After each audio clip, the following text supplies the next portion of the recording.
Album Concept Hour. The Album Concept Hour. It's the Album Concept Hour. Welcome, everybody, to the Album Concept Hour podcast, where we cover a concept album every week without fail. This week, we are doing a soundtrack, which is always kind of by default a concept album, because since it's being used for specific story beats, or at least that's the excuse that we're going to give you. And we're going to be talking about the almost famous soundtrack from the 2000. I am your host, Brad the Baron, as always, and I am here with John. I am here with Dave. What's up? And I am here with Jake the Snake Foster, who is adjusting his microphone right now, but I assure you he is here. 2 weeks in a row. 2 weeks in a row. Yeah, he's back. He's back, baby. Back, ladies and gentlemen. And back for a really, really good soundtrack and movie too. Fucking amazing movie about music. I did not get a chance to rewatch it. I was going to try to, but I just didn't have time this week. But I did find the 9 YouTube clips that you can find that like contain, a puzzle. You put all the pieces together. Kind of, yeah, and they contain no music whatsoever. So, perfect. I kind of picked the clips blind for this one. So what we're going to kind of do today for the clips is you guys are going to kind of tell me like if the clip was used in the movie, or if you think it was. I know you might not remember exactly, but I picked the clips. Does anybody know the exact answers? I don't know. At the very end, I think we should, like, before we release it, like, just edit through and, like, have you, like, just, like... Yeah, maybe this I one was right. It. That's right. I'll have time after this to watch it. So, maybe Brad in the future will be letting you know. It's available on Showtime right now. Okay, so you want me to, like, let you know when you're right on the songs, if they fit the scenes? Okay. I'll whip something up. It's available on Showtime right now. Yeah, you can get it like a free trial on Showtime. You can get a free trial Showtime? Yeah, 7-day okay. trial. All right, dope. We're not sponsored by Showtime, but I'm definitely going to use that free week. If they would like to sponsor us, so we would... Oh, yeah. If you want to give me more than a week, I'd take it. Yeah, seriously. I've been hearing there's some okay stuff on Showtime lately. So we'll take a week each. We'll take 1 week. We'll take 1 week for Brad. I'm ready to my storage tomorrow morning, so I'll dig through my DVDs and try to find my copy, because I definitely want to watch that very soon. Yeah. And it's been a while. And I kind of picked, like, I guess what's typically like the section of the song that I think would fit a scene in a movie, we'll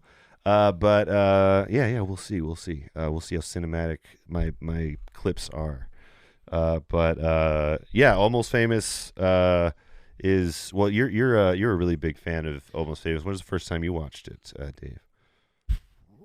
Didn't see the theater, but saw it as soon as it was released on DVD. Picked it up, and just fell in love with the movie right away. Yeah.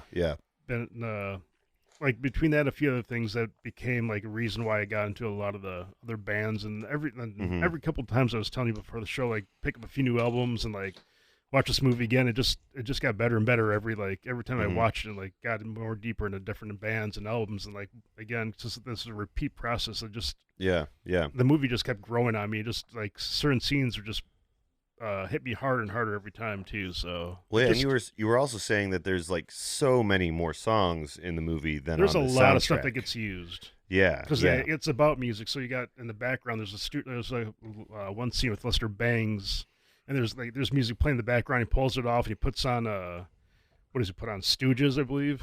Oh, okay. Puts on some Iggy Pop and just rocks out. And I mean, there's music constantly playing in the movie. There's always something happening. And is it usually? I noticed in the scene with Tiny Dancer. Is it usually within the scene, like the people in the scene are hearing the song for the most part? It's 50-50, because there's a lot of times like there's music that is literally playing. Because there's a term for it when it's actually when no one hears it, but it's also like diogenic or something. There is something. I don't know. It sounds like diogenic, but I feel like that sounds like a Scientology term. There's a term like when there's music playing that's like, but. Diegetic? Like it literally is like the. I think it's diegetic. It might be. Future Brad will check out all this. Hit Nerd correct my ass.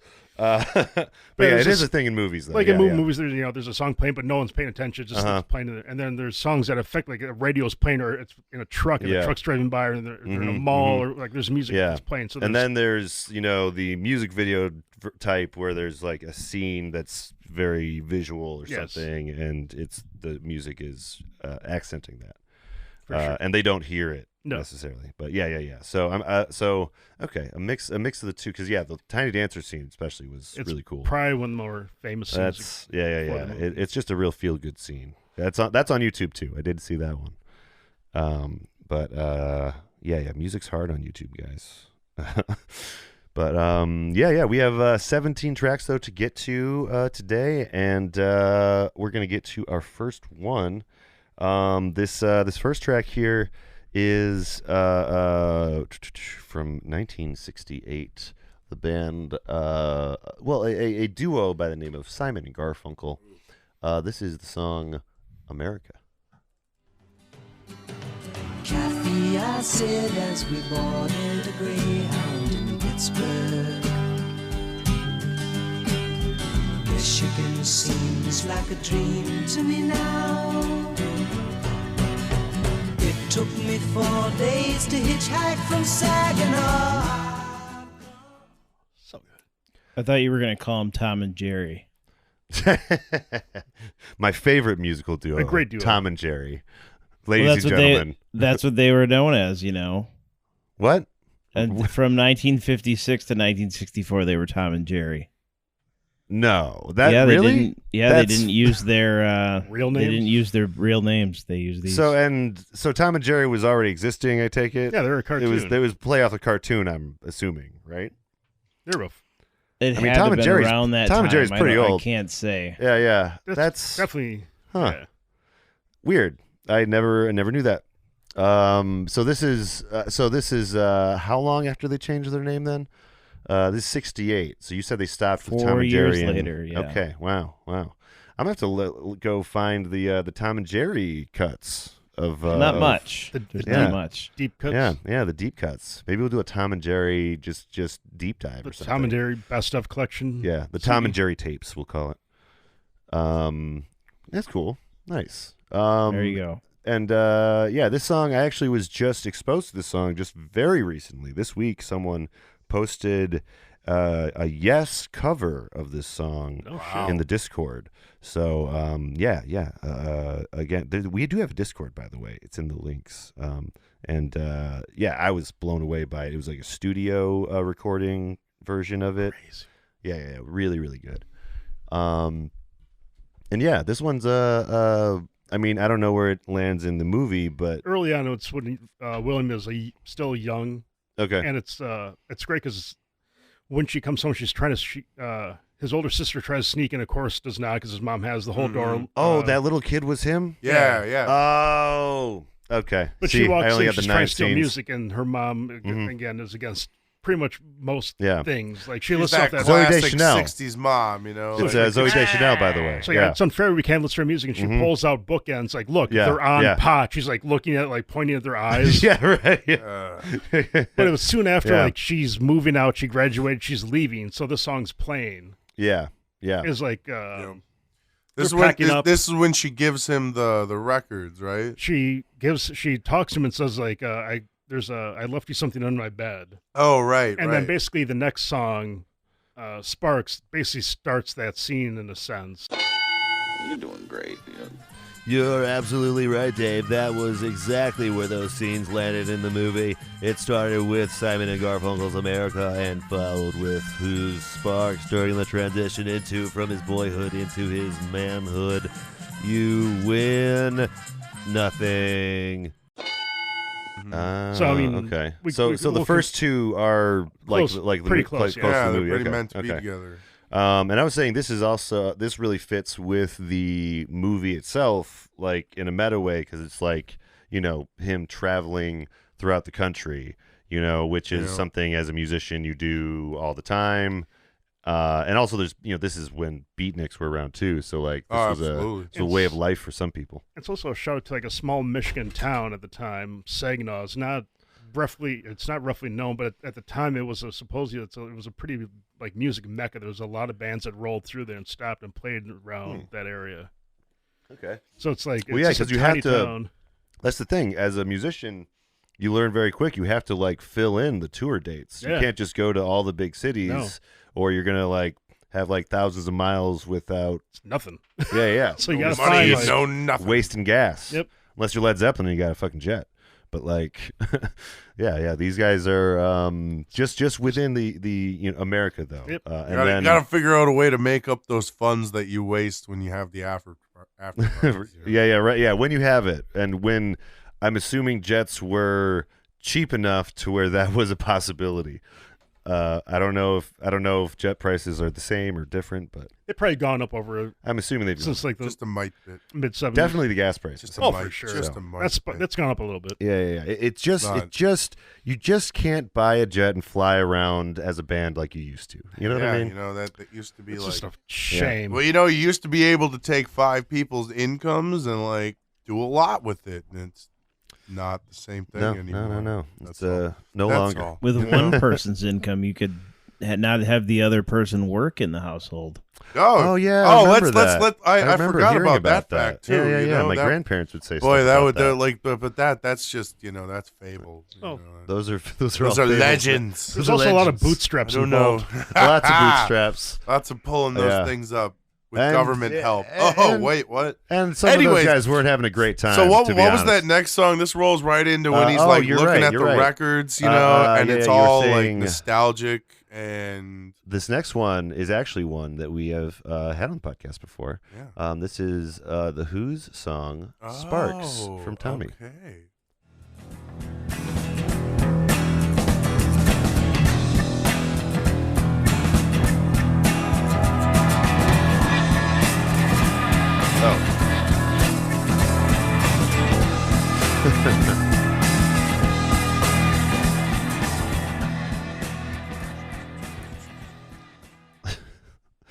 So he basically pulls out. He's looking at there's like a bowling bag of all the classic records, and like there's the director cut. It's actually extended a little bit more. They add more into it as he's like shuffling through. Like there's Joni Mitchell Blue is in there as he's pulling through. There's like Rolling Stones, Get Your Ya Out. There's some Bob Dylan, but he pulls Tommy Who, and then when he opens up in the gatefield, she leaves a little notes like if you should listen to what the hell was it?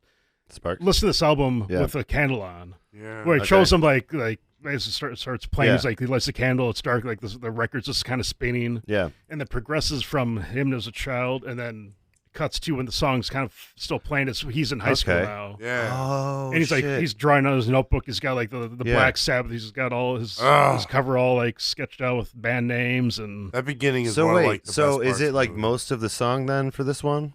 Or is it like? I mean, it's just it plays like the background because okay. It starts the transformation. He's older. He's in high school. There's a scene where he's walking through the parking lot. There's a joke on the sign. It says like William, whatever his name was. Like he's too young to drive, and it's supposed to be fuck, but they're taking the letters down. Because people are just always fucking messy with him. Well, yeah, because he's kind of like a baby face. He is because he skipped like 2 grades. That's like kind of part of the concept of the movie is that like Philip Seymour Hoffman, a kind of old ragged, and which experienced writer for Rolling Stone. And the song ends with it starts with the interview, and he's in with Lester Bangs in the recording studio or the radio station talking about music. So it tracks into that scene. Okay. Wow. So they really they really tie this shit up. That's cool. And this is the song where Tommy takes acid. He gets acid from the Acid Queen, played by Tina Turner, and he metamorphosizes into his newer, confident self that becomes the cult leader or whatever. And it works in this one too because it was the spark that the music they got the character William like sort of out through probably I'm guessing a lot of uncomfortable shit in his life. So I mean, yeah. It seems like he's been bullied a lot, but he's also like maintained a pretty good attitude in spite of it. His character seems pretty like just turns a cheek like fuck whatever. Yeah. He is really a really great character for a rock writer in the making. Perfect character for the movie. Yeah. And oh man, so well acted too. There's so many like big important names that became bigger, later on. They were just kids in this movie, Yeah. But really, really great movie. And if you want to hear more about the Who's Tommy, we actually have covered Tommy before. Check it out. Yes, we have. Yeah, it was a two-parter we did. Yeah. It's a double album. It's a double album. There's a lot there. Yeah. There's a lot. There is a lot there. Let me tell you. But yeah, this next track we have for you is by Todd Rundgren, and it is. We're all right. We're all right. It wouldn't. He wrote that song. He wrote the first version, the one that ran like in the first season. Oh, and then somebody else covered it for the rest, but like he did the first version. Yeah. Well, this is I wouldn't have made Cheap any Trick. difference. Yes. Oh, was it Cheap Trick that replaced it? Yes. Oh. Okay. And they were a Wisconsin band, so hey. No, Rockford band. That's a Rockford band. Rockford. Close. They're very close. Okay. But Rockforders are going to fight me on that. So I gotta. They partied in Wisconsin. Fair They enough. definitely partied a lot in Wisconsin. My parents tell me all the time about how they saw them in these bars with nobody in them. Oh yeah, they went up and down State Street. Is what I always heard. Yeah, and they have apparently kept a great reputation because everyone always has great things to say about them. So, but yeah, this is next track is Todd Rundgren's "It Wouldn't Have Made Any Difference." I'd rather think of dying instead, and maybe you remember the last time you called me to say we were through. How it took a million tears. Okay. Question. First of all, did that section? Do you remember if that section was in the movie? I don't think It's so. And familiar, but I can't remember follow-up where question. it's at. Was there an emotional phone call that took place? Because it feels like when I was listening to this, I had a very specific scene in my head, and that's like the scene in a movie where like there's maybe been some fighting or disagreement going on between the love interests, and they're on the outs, and like one's trying to call the other, and they're not answering or something. That's what my brain made for this. So my guess, because if Does you're that gonna happen go in the back movie at through- all? If you're going to go back and give us the notes of if this is I will. going on. I definitely. So my guess was after he already got the gig and was going to go on the road, I think he was having a conversation with his mom about like I will call you every day, like basically I'll be home for graduation. I think it was basically her convinced that he can like follow Stillwater as the band. I think it was in the house, but yeah. I think that was the scene. Oh, man. Well, Dave, you allowed Brad to convince you into something that was incorrect. I am so sorry. That actually took place in the first scene where Lester Bangs is talking to our main character in the coffee shop. We appreciate you playing. You lose nothing. Okay. And we will find out and correct ourselves if we are wrong. Here's a correction. It was Todd Griffin that released the first version of In the Street, not Todd Rundgren. Oh, okay. Different Todd. Battle of the Todds. I was going to say, I don't know much about either of them, so honestly, I could have Todd Rundgren is produced a bunch of records. Yes. Okay. Big producer. He also, every time the Packers scored a touchdown, that song, Bang on That Drum, that's him. Wait, bang on the like I don't want to work. I want to play on the bang on the drum. All day? Yeah, that's him. Okay, then I know Todd Rundgren. That's kind of later, I think. But he sounds way different in this song. In this definitely. Phase of his, yeah. Yeah. Okay. Nice. Well, yeah, I think we'll check that. I mean, I feel like Dave is right because there is a phone call that's emotional, and there's one later on when she's trying to call. Yeah. There's a bunch of phone calls. Yeah. You remember the last time you called me to say we were through. I mean, it's a love song phone call in this, but there's it's his first time out on the road away from his mommy too. So I don't know. I don't know what I'm trying to say. Probably some Oedipus complex shit. But this next track we have for you guys is by Yes, and it wasn't on the original Spotify playlist. I'm not sure why, but it is on Spotify. This is Yes, I've Seen All Good People.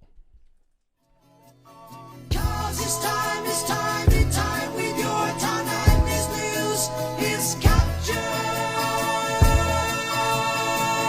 for the queen to use.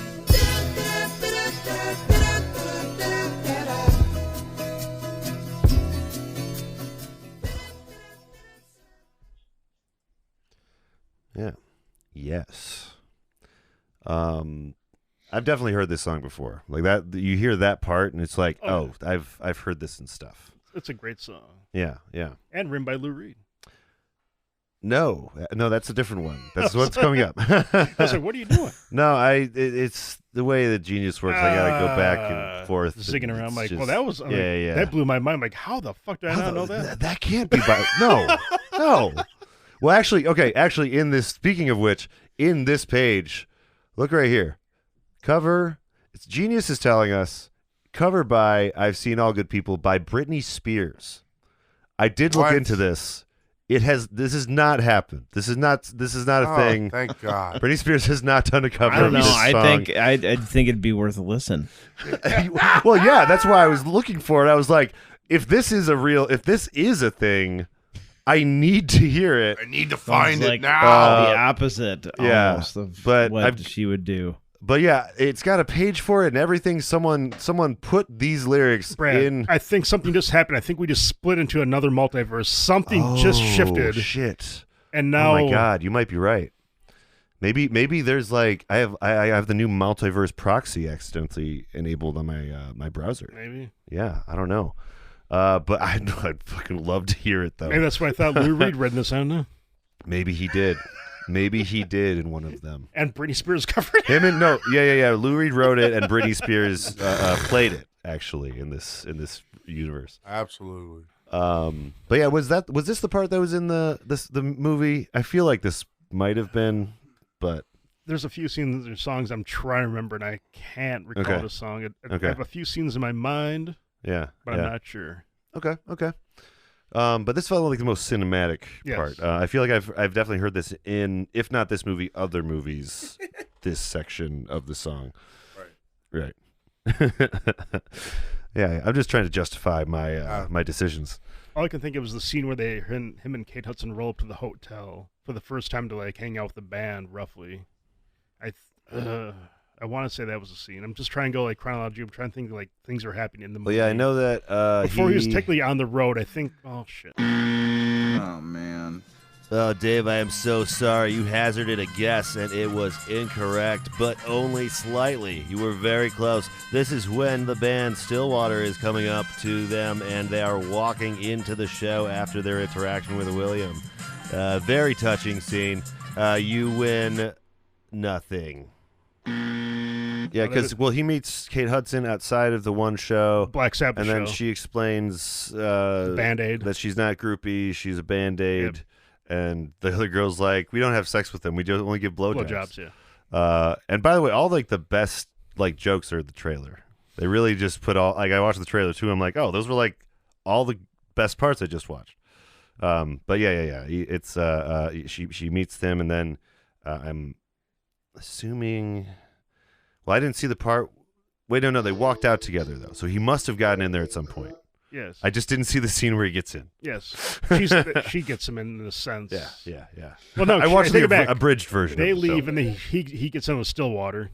Yeah. Yep. Oh. Yep.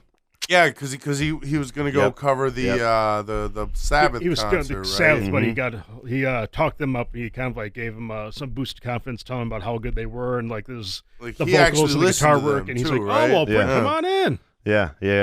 Because they're all like, so yeah, he still this kid actually they're all really listens ego-driven, to us. like awesome. man-childs for most of the course. movies. Exactly. Of course. Yeah. It's musicians. Yeah. It's most musicians. Well, until they make a conscious effort to not just be like act like fucking frat bros off stage. Yeah, totally. Then like, they can be like that for a while. Yeah. I've known too many musicians in my life. This is a fucking, Yes is a great addition to any music movie. I mean, they're fucking Yes. And great bass throughout all their songs too. Oh my god, dude. Some of the best in rock music. We got another really great song though coming up. This next song is Beach Boys' Feel Flows, and this is actually written in 1971 by Carl Wilson and their manager at the time, Jack Riley, I guess. So here is Feel Flows. Feel flows, shall we flow? Feel goes, shall we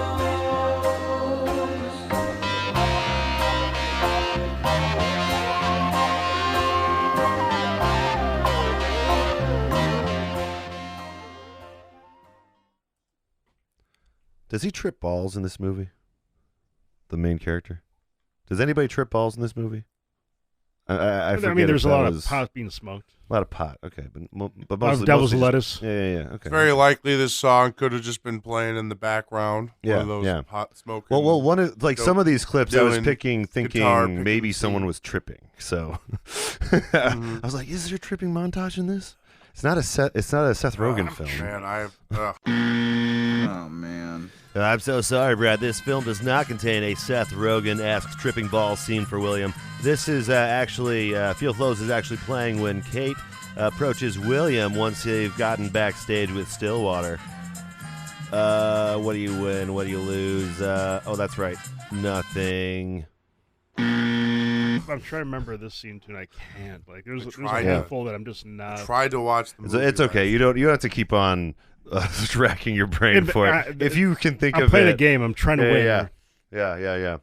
And I just think that this would work in a scene, though. You know what I mean? This is a really this song though, to dive into a little bit. It's a killer track. Yeah, really, really great track. Not written by Brian Wilson too. One of the great Beach Boys songs not written by him.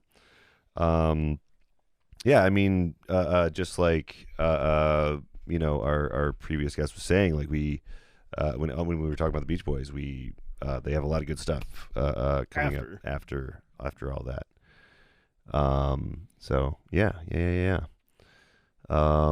This one is him, I guess, seeing Brian Wilson in his depression and kind of him responding to that, and I don't know, I guess his perspective. I imagine that was pretty tough to deal with.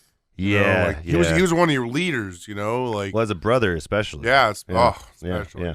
No doubt. The leader, the brother, like the whole the main reason of the band, Yeah. And you just watch that, your strong pillar deteriorate like that. Well, he was still that'd be hard for anybody. I was gonna say, I think he still had some good years for before sure. the it was just full on deterioration. Full depression. I mean, that guy was just. But it's still watching your strongest person, like kind of like. Yeah, well, he kind of going into that himself. Be tough, Yeah. Just neat not being the best person they can be at that time too. Yeah, so yeah. Totally. Not reliable or be there, depending on personally how it was for them. Yeah. You always want to be there for your family, and help them if you can.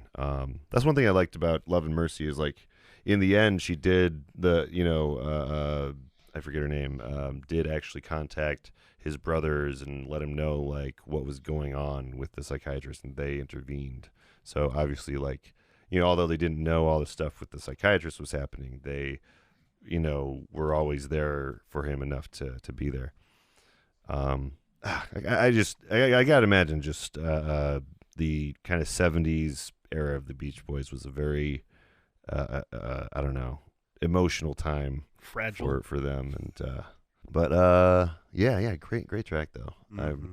It's got some of those weird vocal things that Brian Wilson's so fond of. I feel like he's really trying to represent like the best version of song about Brian Wilson, the best Brian Wilson way.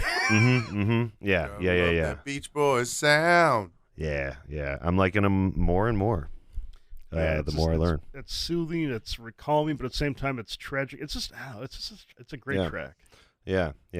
And let's. I mean, if it follows in the movie with the theme in the song, then there's going to be some depressing things happening with one character, while one character looks like off in the distance at them or something. I have by the end of this, I'm gonna have a whole new movie. You're just gonna rewrite it. Yeah. This is the Brad LeBaron story. Yeah. It's maybe rewriting movies is what people need to do. That's what people need. That's what people are doing. That's what people now, need Brad. to spend their time. We doing. need to get beyond that. That's what people are doing, unless they're gonna do it in an actual you got parody way. Oh, you mean okay, like a continuation of Yes. Almost Famous 30 years later. There we go. I think most of the actors are still around. Except Philip Seymour Hoffman. Oh, yeah, R.I.P. But Lester Bangs enough time has passed that might make sense. Yes, because Lester Bangs is not currently around, I think. So. Wait, the character he played, I believe, has passed. Oh, those are that's a real band? Lester Bangs? Or is Lester Bangs real? He was a writer for... Oh, that was a real... Yeah, he was a... Okay. Are the rest of the characters real? There's a lot of the scenes and characters are... They are I didn't realize true that. to a lot of stories. Yeah, I know there's a part where Bowie's supposedly in the background. He's being covered up by a coat or something. Yep. But yeah, okay. And in that elevator in that scene, I don't know if we'll... But it's Cameron Crowe's sister and her kids are in that elevator when he runs. The character of David Bowie runs into the elevator. Yes, that's the director's sister and kids. Yep. Yeah. Nice. Little Easter eggs. There's probably just a whole laundry list of Easter eggs in this one. The commentary is fantastic. Yeah. Speaking of Easter eggs, though, this next track is actually one of the tracks from the band in the fictional band. The fictional band. Yeah. There's actually 6 songs by the fictional band that you can find. And the director's cut actually comes with a CD. The CD has all really? the tracks from Stillwater. Oh, nice. That's cool. Maybe one of these days we should do like a double up with an EP or something. I think we talked about doing that for a different thing, but that might be fun. This one's written by Nancy Wilson of Heart. Yeah. Wow. And also this one is got some writing credits from Cameron Crowe and Peter Frampton as well. So I guess I was Peter wondering Frampton why was Peter involved. Frampton was on the he was on the list. I think collaborators. Yeah, I think Nancy Wilson was the kind of head of the music. Like she has more of her own stuff. Writing But Peter Frampton helped with some of it too. So. Yeah. They got real musicians to do it. But yeah, this is Fever Dog.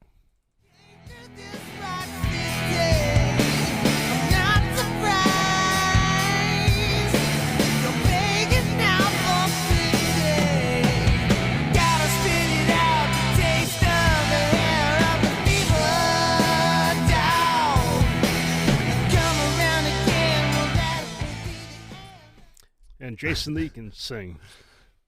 Oh, is that him singing too? Yeah, he's a singer of the band. I believe he sang the tracks. I can see him doing that, yeah. I do love this line, though. Gotta spit it out, the taste of the hair of the fever dog. So it's like a play on, like, taste of the hair of the dog, but hair of the fever dog. It's like... Fever dog. It's really weird. I was almost reminded a bit of, like, Pearl Jam with this track. A little bit. Maybe like there's a few parts that sound more like 70s, but like sometimes the way he's singing, I think, reminds me of Pearl Jam. Maybe Pearl Jam was inspired by Stillwater. Yeah, that's true. I mean, this band the fictional wasn't band Stillwater. Fictional band from '76. Yeah. Right? They were from '76 though, so yeah, that's perfectly plausible, I think.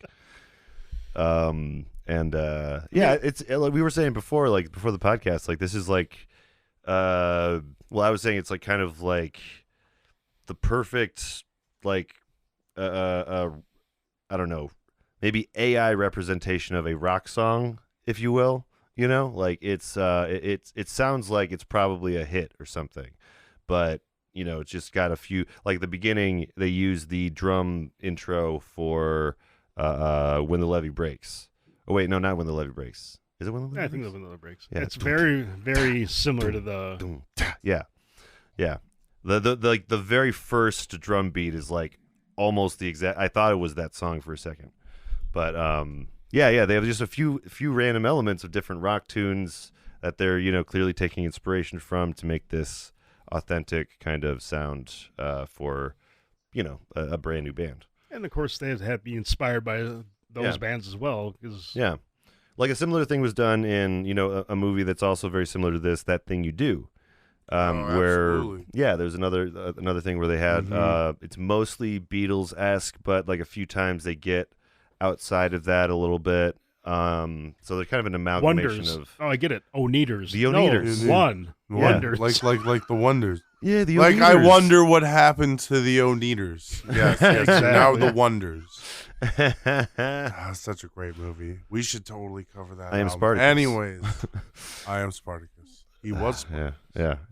I used to watch that like once a year or something. That was my absolutely famous. Yeah, I still watch it once a year. What are you talking about? Yeah, it's a good one. It's a good one. Although I think Almost Famous is probably right up better. You can say it's for better. me. For me, it's way better. But they're both super good. They're both a great album. But for me, there you Almost go. Famous You got all beats three it. perspectives. Yeah, I mean, That Thing You Do does nail the costumes and the look really, really well. The whole state fair tour was great. Yeah. Because that used to be a bigger thing than it is now. You know. Yeah. I got a really nice trailer. Wants to put our record out. He was definitely the best part of that movie. Absolutely. Steve Zahn was great. Yeah. Great. Oh, he was so fucking funny. We're signing. You're signing. We're all signing. But yeah, we're definitely gonna do that one at some point. That's maybe on a video. That's on the list. Oh, that's on the list for that too. I think. I don't think they have an actual album out. So well, it's just a soundtrack. But yeah. Oh, true. It's more so than this. They have all the Wonders songs. That's true. Yeah. It's a few other people, but mostly the Wonders. Yeah. But yeah, we'll definitely be watching that movie in our YouTube series that's going to be coming up. Yeah, we got another track for you guys. That is by a real band. Real man by the name of Rod Stewart. He's a real man. And he had a band that played some of this, I'm sure. This is Every Picture Tells a Story. Down in Rome, I wasn't getting enough of the things that keep a young man alive. My body stunk, but I kept my funk. Woo! At a time when I was wild out of luck, getting desperate. Indeed, Ronnie Wood also listed as a co-writer for this one, member of the Stones since 1975, and a member of the Faces and the Small Faces as well. He's playing electric guitar, 12-string guitar, bass guitar, and backing vocals on this one. Oh, yeah. There is some 12-string in there, isn't there? Nice. I was wondering, because I don't know... Ronnie Wood. I don't know a whole lot of Rod Stewart. I'll be honest. I'm not too well-versed in Rod Stewart. Is it usually this rocky? Yeah, I don't know. All I know is in his early hair. stuff. No, like in his early stuff, like before, like this era, and then like when he was with the Small Faces. This is before Maggie. Because like looking at like pictures of him, I always thought he was like a crooner type of guy. But like I never. Well, not Barry Manilow. No, you know what? That's okay. That's who I'm mixing him up with. Yeah, I'm totally mixing him up with Barry. Do they look similar? Semi-similar. Okay. Maybe that's definitely different, but I get that. I understand that. So yeah, sorry, Rod Stewart. I didn't mean to think you were Barry Manilow my whole life, but It happens. But yeah, so he's was he like a lead singer guy that had a backing band for a long time? Is that his deal? Since 1969 when he went solo. Okay. Nice. Around then. Maybe a little bit later. Yeah. 71 was when this album came out. Every Picture Tells a Story. So. Okay. This is right. This is the same album that had Maggie May on it. Oh, okay. Okay, this is a big deal. Yeah. Nice. And I think this is the album that you can find a lot of different places for not too many dollars. Yeah. Used for $1.50. Yeah. About $3.50. And well worth all of it. Yep. By the way, this is also thematically, this kind of connects to the first track where, in America, he's, it's about traveling across the country. This one I saw as like, a band's natural progression to traveling the world, as a group. I don't know if they did that in the movie. I believe this was on the bus. He was just trying to interview people. I think he kept trying to it was the common joke was he kept trying to get his interview and people kept brushing him off when we get back to the hotel, hook up. Or we'll do it later. Because Yeah, they're just having a good time and he just can't get these interviews. Yeah. And he okay. I believe this is on one of the traveling bus scenes. One of those like transition scenes, montage scenes where they're just traveling. Okay. You're doing great. Oh man. Well, Dave and Brad, you are partially right, but that is actually the traveling that's taking place is with William and Kate Hudson, and it doesn't actually take place on the bus, so we're going to give you half a point of nothing. Okay. Jeff Beck also member, Rod Stewart also a member of the Jeff Beck group as well. Okay. He's a vocalist for some time. Okay, that's okay. That makes sense. Yeah. So another. I'm glad that it fits with the what's happening in the movie. Yeah. That's my guess. We'll go. Yeah. I mean, they seem like they're pretty on point with these music stings in this film. Cameron Crowe in general is pretty good on music. Yeah.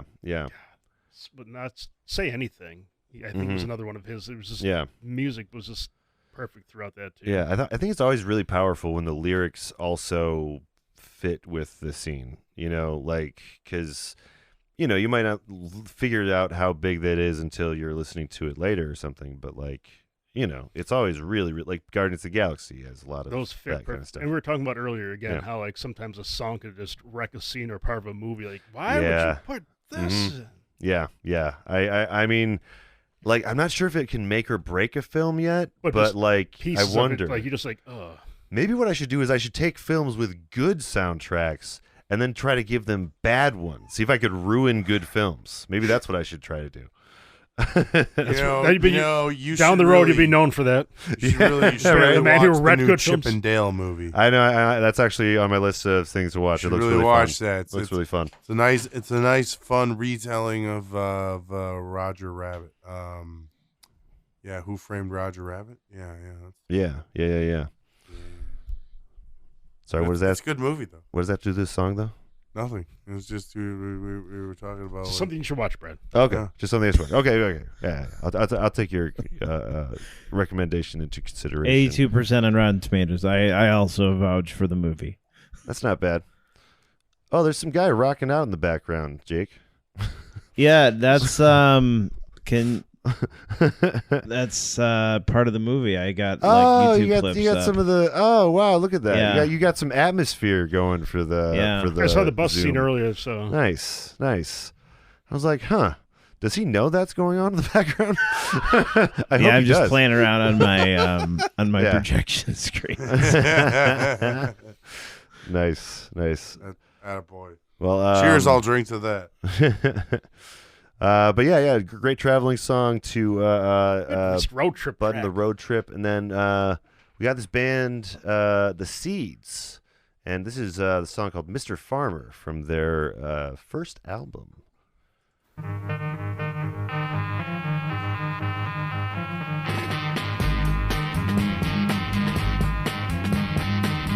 See the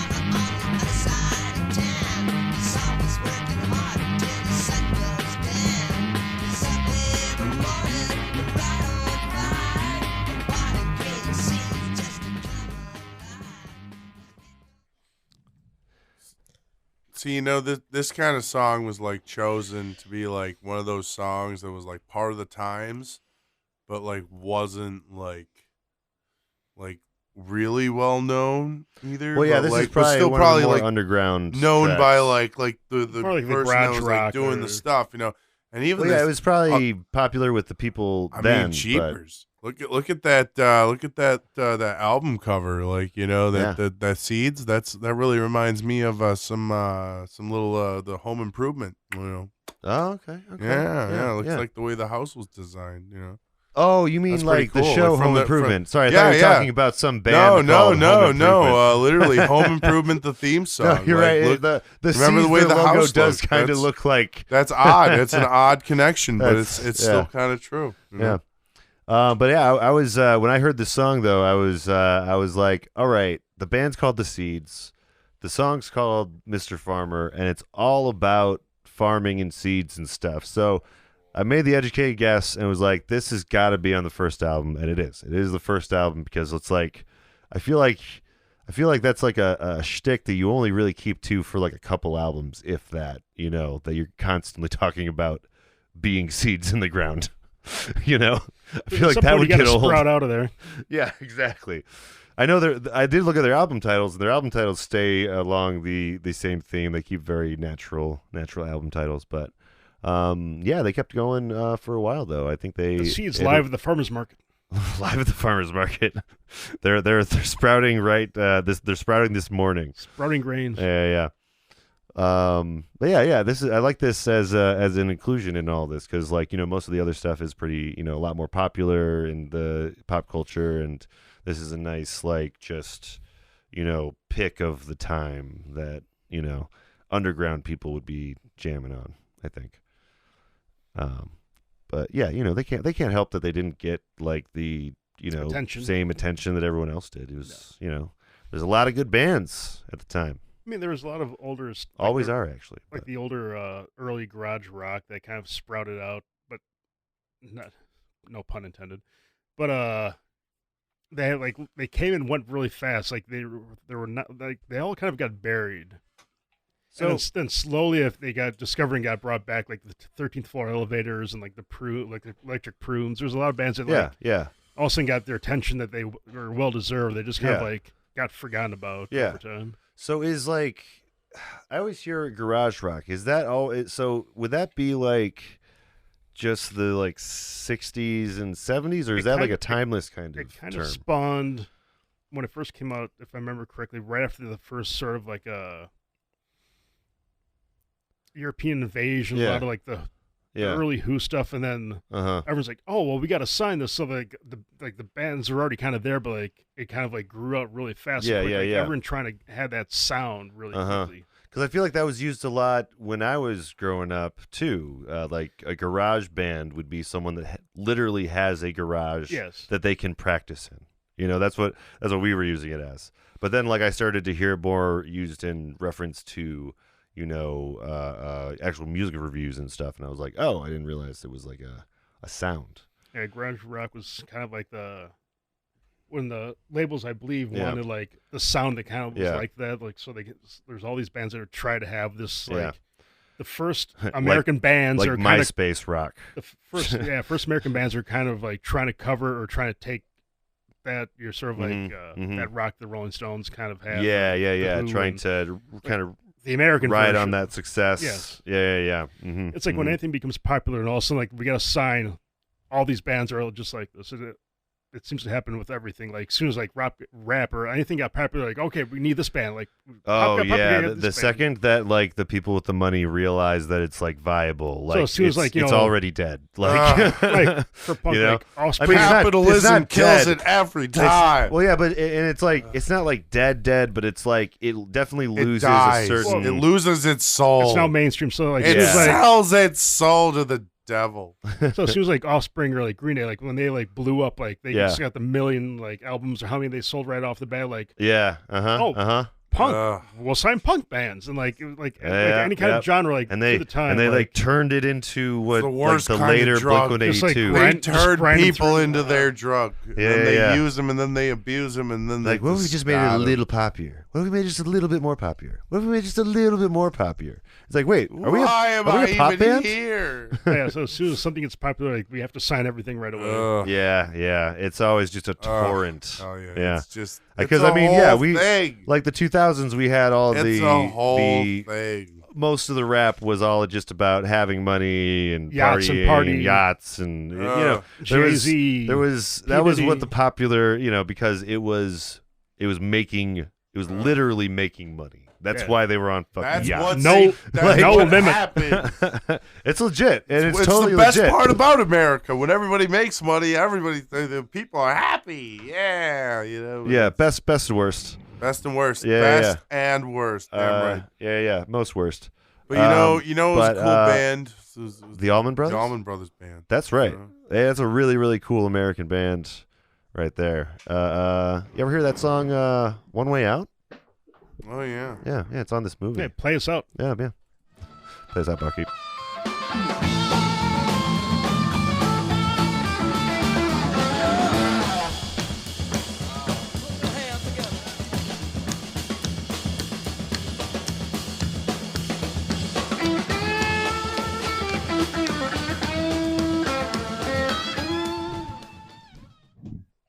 Yeah, I got a little bit of the double at the end. Absolutely. Yeah. Elmore James died on the 24th of May in 1963. Are they in the Allman Brothers band? Sad. No, he died. He was the writer of the song. Oh, okay. I was like, wait. 45 years old. Which one of the Almonds is he? None of them. No, he's not Greg or Dwayne. Okay. Yeah. Okay. I didn't know that. Heart attack. Are they known to play a lot of like blues covers in the Allman Brothers band? Yeah. Yeah. 'Cause I mean, that is the kind of tradition they're from, as far as blues. I think if I remember correctly, Dwayne played a lot of I think he was like very blues. Yeah. Influenced guitar stuff. I remember correctly. I was because we were on side B. We were just we just had I think it was Bo Diddley, Muddy Waters, and Howlin' Wolf. We covered one of the songs from that mega record that they did together. Damn. And it just got me to thinking like blues. Like one blues artist is insanely talented, right? Yes. But then you get two in the room. And it's just like exponential growth. And you get three in the room, and it's really hard to calculate at that point. How is this happening? Yeah. Like I started to wonder, oh man, you really forget it usually only takes one blues guy to hold down the whole band. Yes. And then in the Allman Brothers band, you get two kind of blues guitarists going back and forth. And then, that kind of culminates in what we heard, last week with Thin Lizzy, where they're doing just straight up double guitar solos over each other, Yeah. Just, I don't know. I guess I never really looked at that aspect of blues. It's like Allman Brothers, when they played live, which a lot of this, because this is off of the Fillmore East, I believe. Mm-hmm. Yeah. Mm-hmm. They would, when they started freestyling or just jamming, they'd all be in their own time sense. They'd all be playing a 4x4, all different. Mm-hmm. And then they'd, in a second, flash and get back in sync and just finish the song up. It was it was crazy to see it or any footage. Finger on the pulse. They just are that amazing to play them together or themselves, but to play as a band together, it was just insane. They were just so in touch with each other, in tune. Right. Yeah. Supposedly, One Way Out by Styx covers this. But now I don't. Now I don't know if I trust Genius. Well, we're in the different multiverse, Brad. So all those are gonna be weird. They're all true. They might have covered it, but it's possible. It's possible. Yeah. Or someone's going around on Changing. Genius just fucking. Man, I know what I'm doing tonight. But supposedly it's on Big Bang Theory. If you're curious. I was not. Okay, good. If you're not covered by curious, Sex Pistols, what the hell? what the fuck? I don't understand this. Sid Vicious, the virtuoso. Yeah, right. But yeah. That's the Allman Brothers Produced Band. by Tom Dowd. Produced by Tom Dowd. Oh, yeah, he did all Tom their stuff. Yeah. Another guy. We're gonna be talking about that documentary probably soon, in at some point. the YouTube series. We got a big old list of music-oriented movies to cover once we get there. All kinds of fun stuff for you guys. Oh, yeah. And we got the lighting figured out. I got the camera angles figured out. You guys are going to love it. I'm going to look slightly okay. We're all going to look slightly okay on a 1080p camera, and I'm looking forward to it. Man, I'll look like 720 on a 1080. Yeah. yeah. I hear the camera really takes off a couple hundred Eyes, P's. and P's. Yeah, a couple hundred P's. But yeah, we're going to do one more track before we get on to our break. Yeah, just double up that Southern rock. Oh, yeah. I didn't want to break these guys apart. This is keep them together. Lynyrd Skynyrd's Simple Man. We'll find a woman, and you'll find love. And don't forget, son, there is someone up above. And be a simple kind of man. Now, do you remember if either of those tracks take place in the South? Like, are they touring in the South? And I do not remember the entire touring schedule in the movie. Yeah. That'd be another fun thing to actually Yeah. I know it's see how somewhere, close these are to each other. It's listed kind of vaguely if you search for them. Yeah. You're doing great. Yeah, Brad. Actually, that did take place in the South. They were on their way to. I think they were playing in Arizona at that point in the movie. Good job. Holy shit. You get. Let's see. What do I got here? Nothing. Yeah, because Lynyrd Skynyrd is. Oh wait, which state are they from again? Lynyrd Skynyrd? Yeah, Florida. Are they Alabama? Florida. Okay. I was gonna say we did Alabama the other day, and Lynyrd Skynyrd did not come up, so I was just checking quick. But yeah, Florida. Then they sound like they're from like Alabama or Georgia or Mississippi. I think I was gonna say Georgia. Well, they do Sweet Home Alabama. Do. But they're from Jacksonville, Florida. Okay, that's because I think they recorded at Muscle Shoals. Yes, that's where it was. Yeah. Yep. Sweet Home Alabama. But Jacksonville, home of Lynyrd Skynyrd and Tom Petty. Ah, okay. You got some good music roots there. And Simple Man. You know, this is a real bar hit. This is another sort of like Shinedown does a cover of that, right? That's the. Oh. You'd have to tell me because I wouldn't know. They do that, don't they? Yep. There's certain songs that I don't want ever covered, and this is one of them.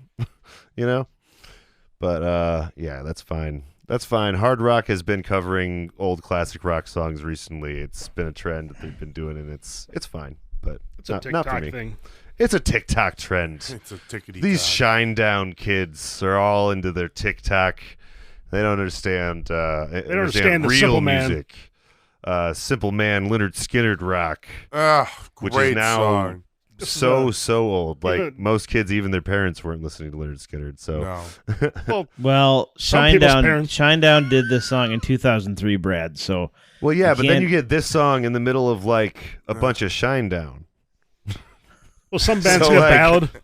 I don't know. It's a mixed bag. They didn't have a ballad. They stole someone else's. Yeah. That's true. Yeah, they kind of saw their similarities in there. You know, I was gonna say, they kind of. Brad, they're all simple men in Shinedown. They're all simple men. Yeah. Simple kind of man is when a mom is telling her son, "You got to be a simple man. You got to do the best you can." Blah blah blah. So before the show, so Brad's not a fan of this song. No, it's just one of those songs I've just heard. Like I've heard ad infinitum. You know, like every time you go to a bar, you hear it at least once. You know. You know, though, when you were taught to be a simple man, you really relate to the song. You know, because it helps. It helps. Yeah. All right? Yeah. I don't know. I go for the meaning of the song, not for what it does have a great meaning.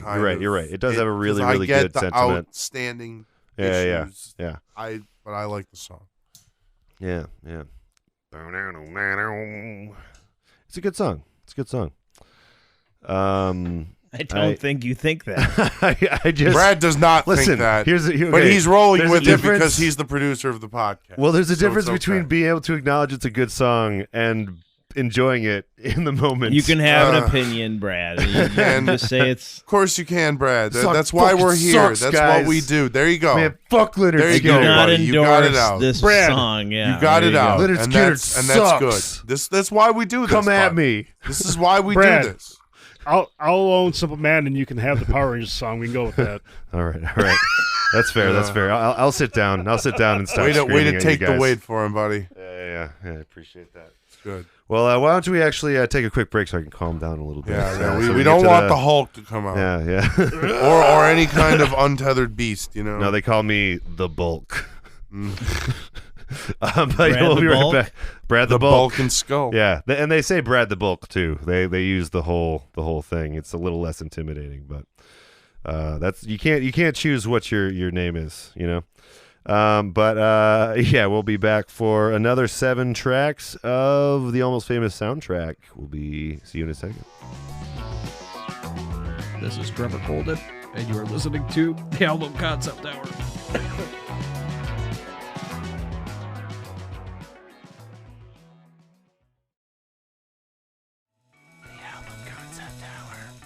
All right, welcome back, everybody, to the Album Concept Hour podcast. We are on the second half of our discussion of the Almost Famous soundtrack. Almost Famous. Yeah. Almost.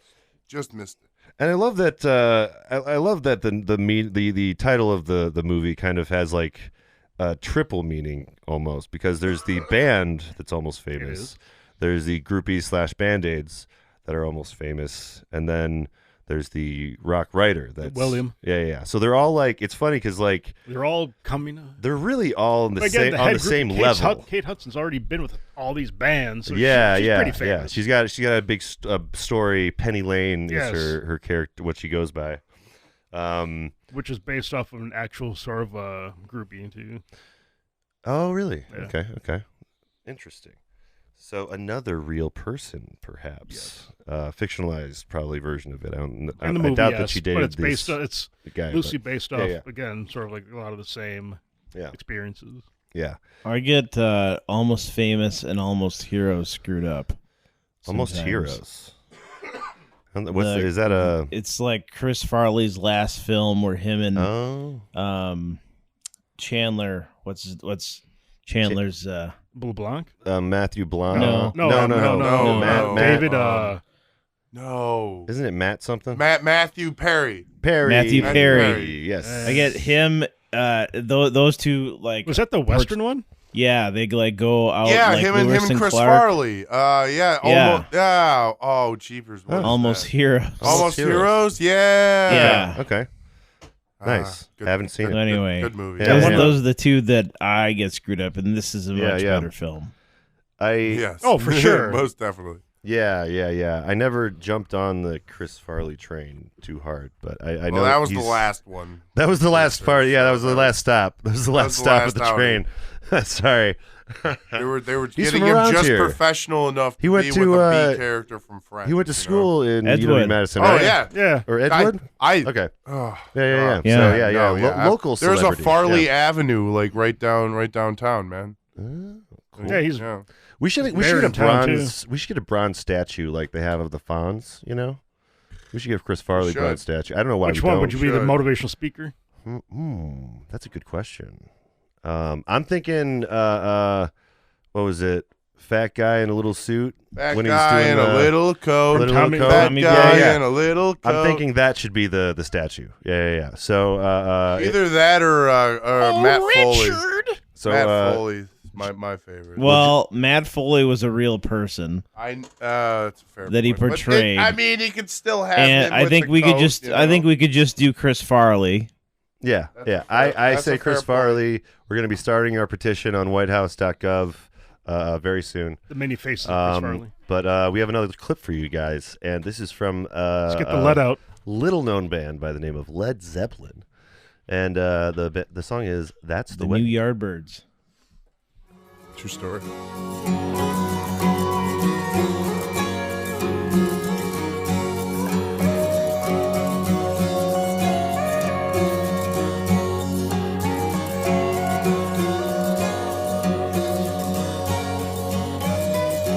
When I'm out, I see you walking.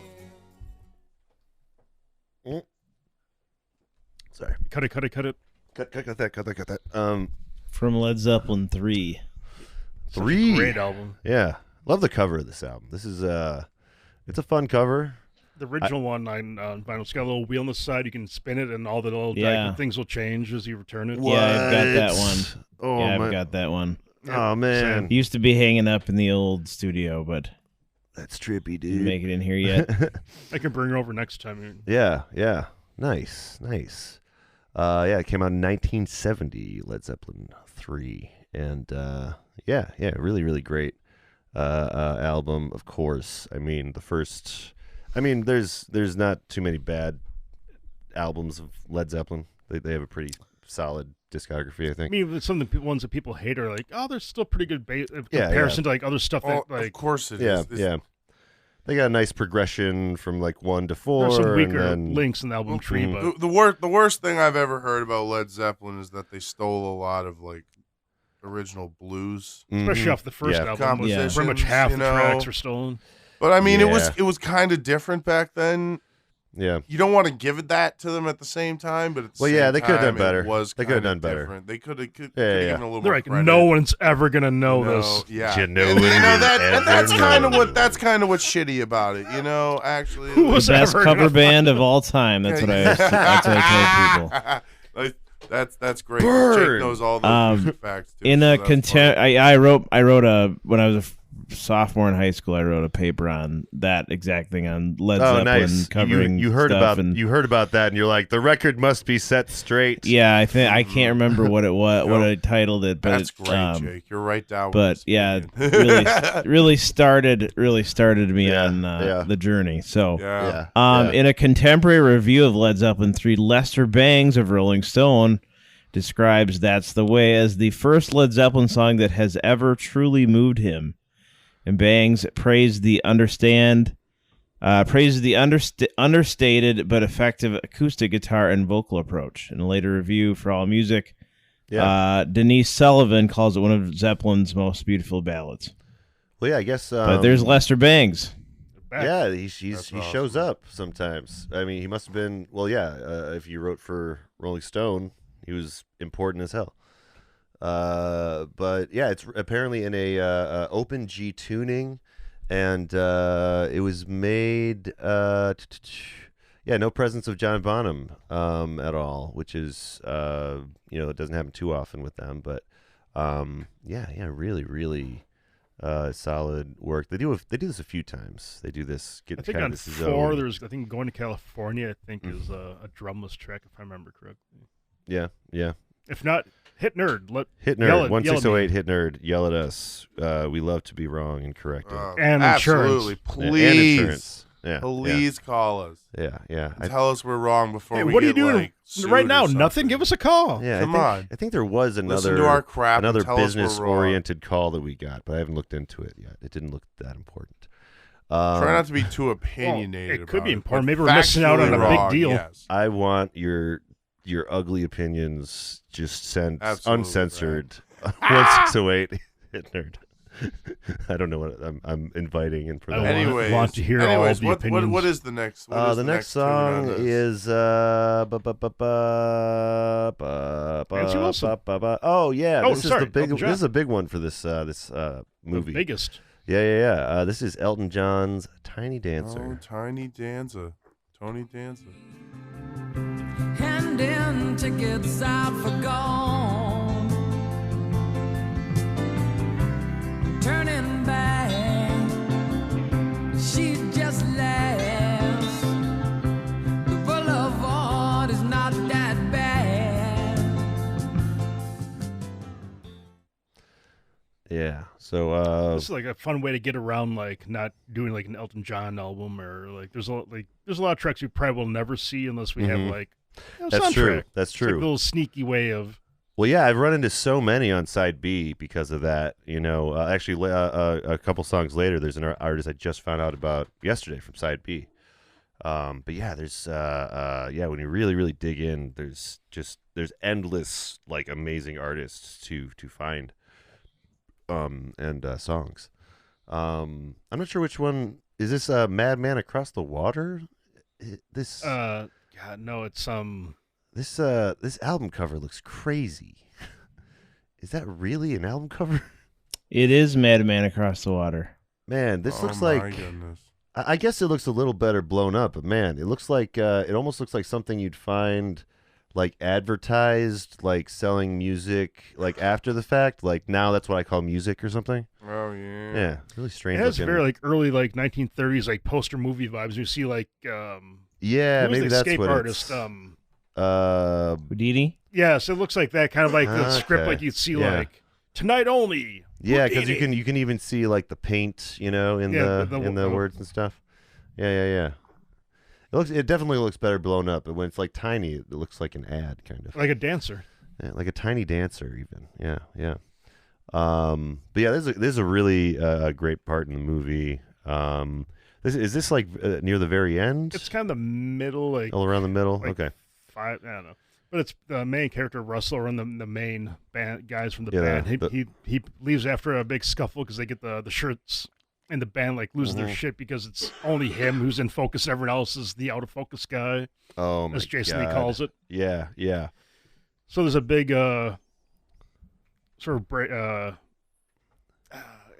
right where like they say not a breakup, but they just have this argument that everyone leaves, and then he takes off with a kid, and they start walking down the street in a van of a bunch of like teenagers, like, "Oh, you're Russell from Stillwater." It's like, like my friend's got a party. You want to come? And he's like, "Yes." And the whole time William's like, "No, just don't do this." So they go to this house party, and yeah. All the kids are just like loving him. Yes, and he gets the warning like, don't drink the the red Solo cups that have acid. And of course he like takes one, it's like Topeka. He's really excited about it, and then he jumps off the roof into the pool. Yeah, after saying I am a golden god. So the band picks him up at the house. He's basically just like shirtless with like a towel like wrapped around him, and like they get in the van, and this is when the song kind of kicks on slowly, one person at a time. They keep adding until, first until everyone is in just singing. I'm not sure which. You're doing great. Yeah, Dave, that's actually extremely correct. You got everything that happens up to the point where they start singing, along with a backstory. So I think I'm going to give you 2 points. That means for your special round, you get nothing. Character it is, but he's like really quiet most of the time. Yeah. He just starts singing along, and then everyone jumps in, and it's the whole band, like it's such a also just singing along. It's such a simple but so relatable moment in that scene, because like you know, you can feel the mood, you know what's happening. And if you've been on like a long car trip with the family or with anyone, you know the kind of madness. The 11th hour, everyone's pissed or yelling at something. Yeah, then a song comes on, and everyone's just like, "Oh man, this song is." The tits. Let's fucking sing it together. Like, yeah, and it's great because the way it is in the scene. Like at first, you don't know that they can also hear it. Like they don't. Like it doesn't make it like obvious that it's in the scene. It feels like it's just being overplayed, like as you're watching a movie. But then you realize that, and then the guy starts singing with it, and then all of a sudden it just clicks in, and everyone starts to. It's just such on a the great. Bus playing, yeah. It's so well mixed. The sound mixing for that scene and everything. It's just it's a good scene. It's so good even that like for the Tiny Dancer entry, they have. Tiny Dance. This scene from Almost Famous. Someone put a clip from that here. So it's a very, very well loved scene. I wanted to read this little quote from Taupin. Elton John's writer. Despite being dedicated on the album to Maxine, the songwriter's wife, Taupin would later say on a Rolling Stone interview that the song wasn't about any woman in particular. It says, we came to California in the fall of 1970, and sunshine radiated from the populace. I was trying to capture the spirits of the time encapsulated by the women we met, especially at the clothes stores and up and down the strip in L.A. They're free spirits, sexy and hip huggers, and lacy blouses, and very ethereal the way they moved. They were just so different from what I'd been used to in England. They had this thing embroidering your clothes, or they had this thing about embroidering your clothes. They wanted to sew patches on your jeans. They mothered you and slept with you. It was a perfect Oedipal complex. I just wanted to read that because I mean I feel like that is totally. Oh god. Well, and it's such a great little snippet of like someone actually from the time explaining this situation that like is kind of touched upon in the movie. You know? Feels like the Band-Aids in a sense, like they're there, like the spiritual and like just there for them. They want to do what they like to help them out, not just in the sexual, but like energy and like just be part of like the whole scene. Yeah. Like they're like they definitely have like those characters have a lot of agency in this movie as far as characters. It's really really cool that how well they portrayed the whole scene in general in that movie. But Tiny Dancer though is a fucking banger though. I mean, I can listen to this one over and over again. We got another track for you guys. This is by Nancy Wilson, who is is from Heart, and she did a lot of the arranging for this whole album. So here's Nancy Wilson's Lucky Trumbull.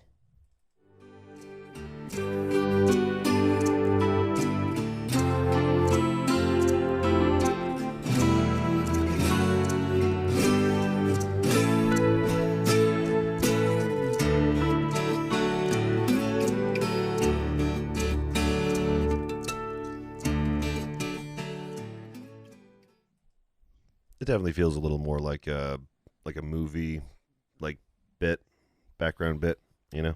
I think this was played like when he was like freaking out, like in the story end. He ended up calling Lester, and they're having a conversation. And he's sitting in the tub with all his little post-it notes like scattered everywhere. Oh yeah. Kate Hudson walks in, is going to the bathroom. He's like, he's like freaking out. He's like, what's wrong? He's like, I thought like it'd be going, a few more dates, and then I'd see you pee. Like he was like very. He's like, she's so like, yeah, whatever. I'm just doing this. Yeah. But this is a scene where I think they, at the end, like they like take his virginity, like all like the Band-Aids are in the room. Oh yeah. You're doing great. Yeah, Dave, that's correct. You get nothing. And then I think the next morning he wakes up and like they're all like, I need coffee, do my lunch. Like, is that all I am to do? He's like holding bags of laundry. Like, I remember, I think that was the scene when they're all like slowly like on the bed, like. Yeah. It's real cinematic. Yeah. It's real. It's like it's doing one of those things where it's like kind of going around. But you're just focused on his face while you kind of seeing like everything happen. Yeah. I think that was it. Like one of those that 70s show smoking the table sequences. Yeah. Okay. Nice. You got the instrumental part you got was. I still love that. It's a good track. Yeah, it's a good addition to. It feels it fits with. The film, obviously, you know what I mean. And then I think there's a lot more of this in the movie too. Like this is probably throughout like different variations of this kind of sound. That's an instrumental though, and we don't have to touch on it too much here. We have another track for you guys, which is by David Bowie. Well, not by David Bowie. It's originally by Lou Reed. But this is David Bowie covering Lou Reed's I'm Waiting for the Man.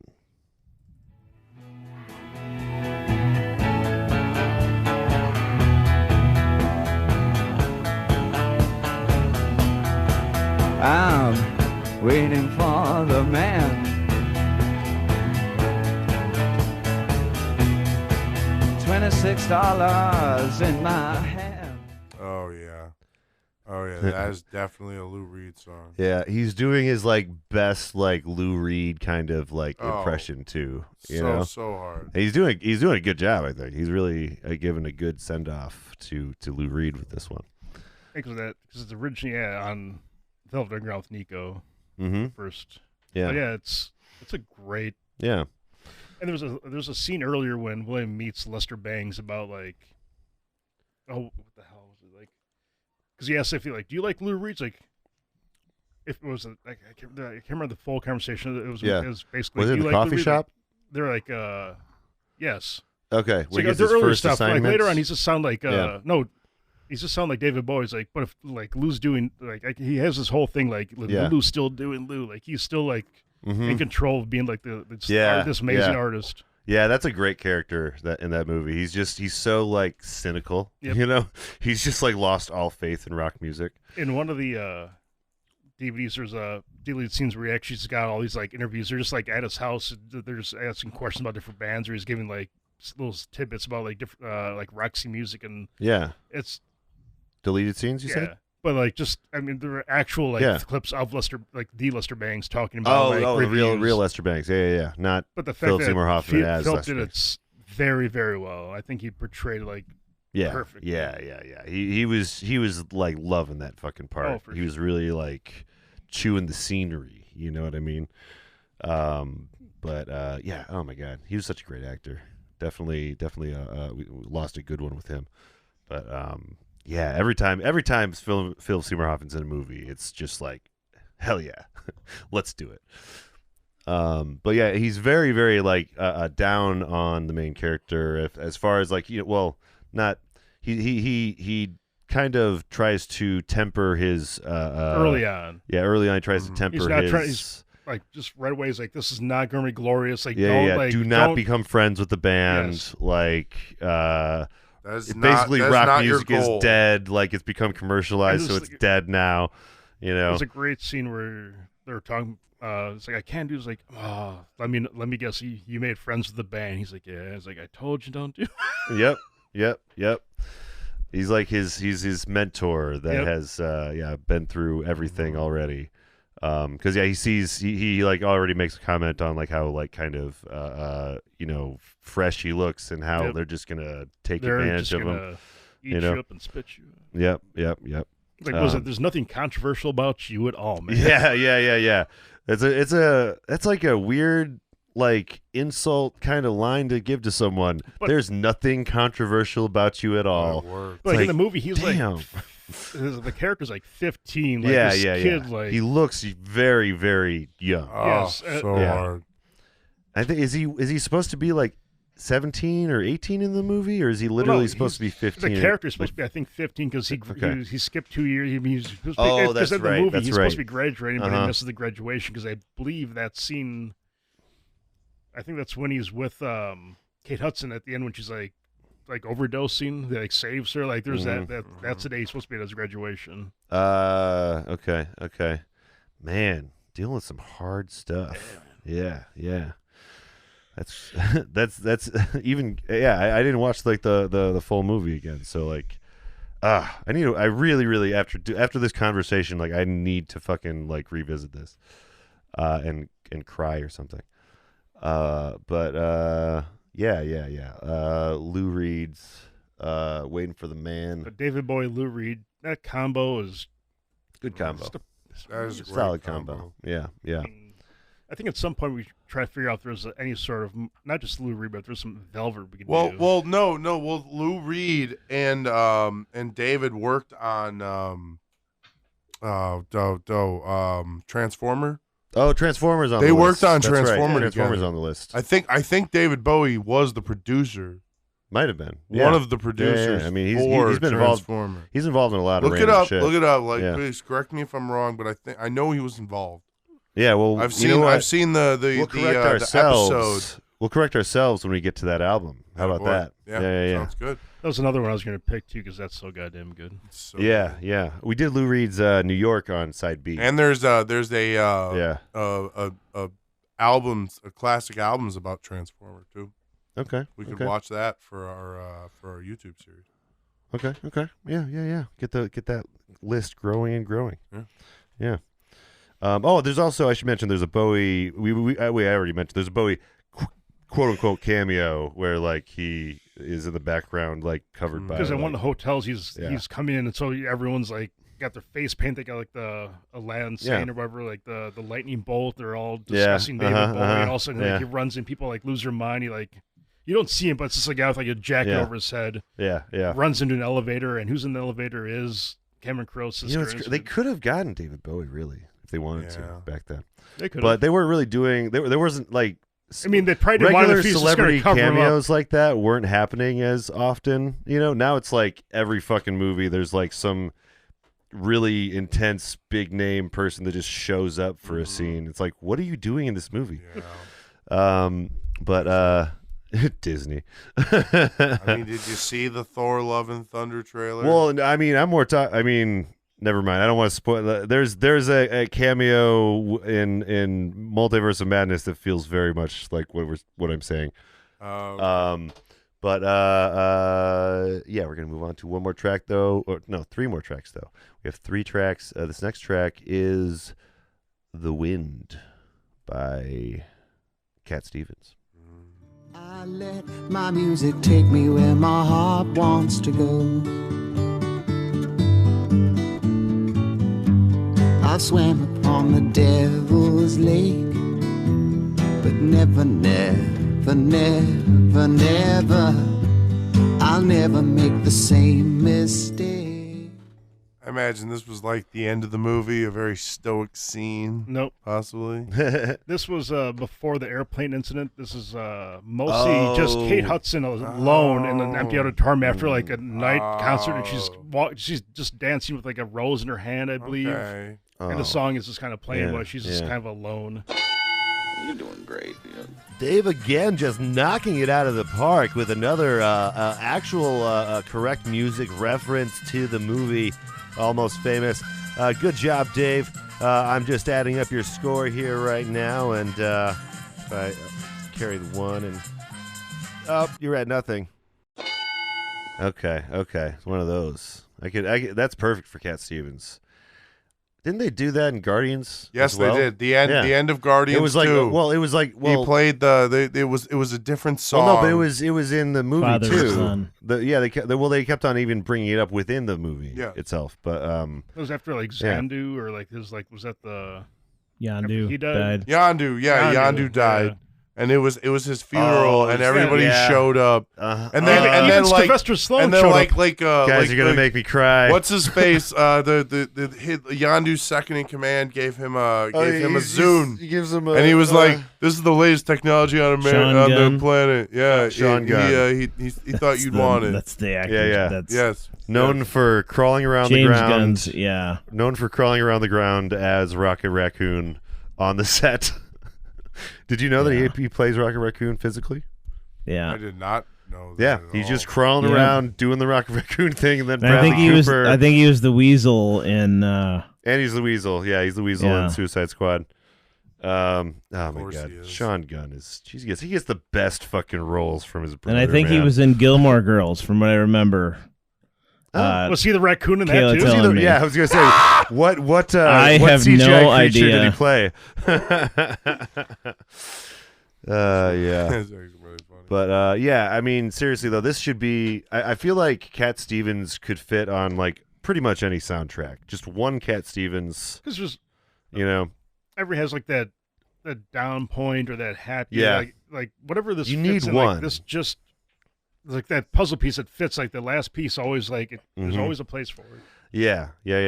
I've never listened to like full albums yet of Cat Stevens. I wonder if it's like just this start to finish, but I'll find out when I do. Although from what little I've heard of Cat Stevens, I'm starting to understand now like why Sufjan Stevens called himself Sufjan Stevens. Because like. He's really in this similar vein, so he's like definitely trying to evoke evoke the spirit. Yes, evoke. Yeah. So, but yeah. Well, in 1977, Cat Stevens changed his name.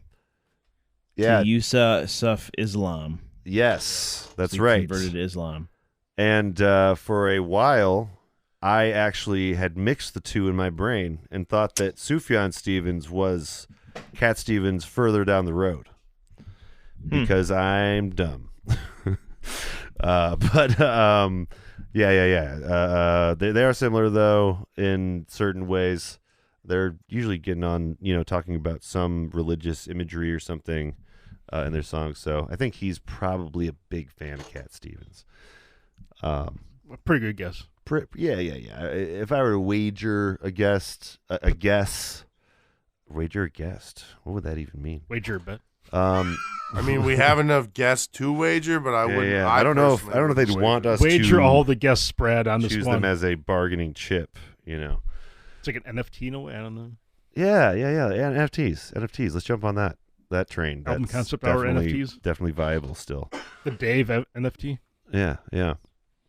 But yeah. I'm glad you can remember what part this was from because I was thinking it was probably a pretty emotional part. Just very soothing, really and you can tell Yeah.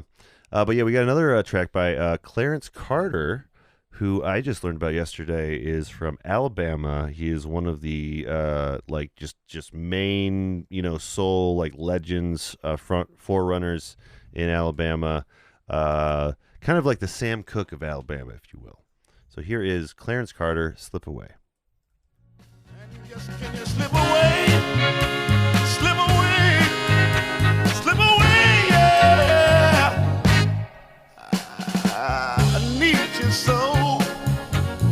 Oh, can you slip away, baby? I'd like to see you right now, darling. Oh, my God. Can you slip away? Yeah. Patches was another song. Patches. That's what we used.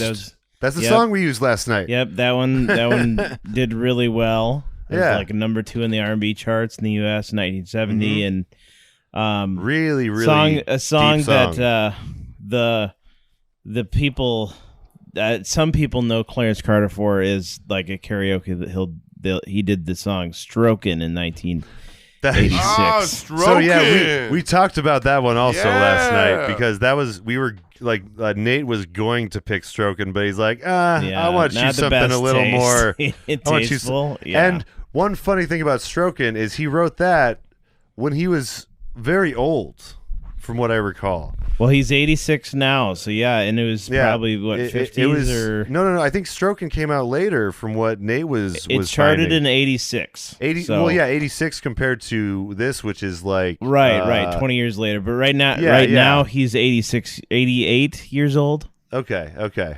So, but yeah. 86 years old. But basically, my point though was like, he made the song "Strokin'" long after I expected that he did. Timeless. I thought it would be. Something that song. he wrote like early on in his career, and is just I really don't think it's that funny great. holdover. You don't have to. I think it's a pretty good song. It's so much better to me that it's when he was already like a man that is running his own life and stuff. Yeah. He's just playing the guitar, man. He's just stroking. Yeah, he's just That's stroking pretty it. stroking. He's just stroking it. No question. No Blind questions. from birth too. No. Really? Yeah. I did not know that. Blind blues Learn musician. something new every day. Yeah. And he's got really, really nice fashion, I'll also say. This picture of him I saw, he's got this like badass orange sweater. That's a nice knit That's there. right? Like that's a fucking sick sweater. Man, they get Well, to dress him up not real to good. not yeah. Not They to dress They him get up. to nitpick? dress Were you him about up to real good. nitpick? Oh, Zinger. Oh, sorry. What were you saying, Jake? I was just saying that someone dresses him.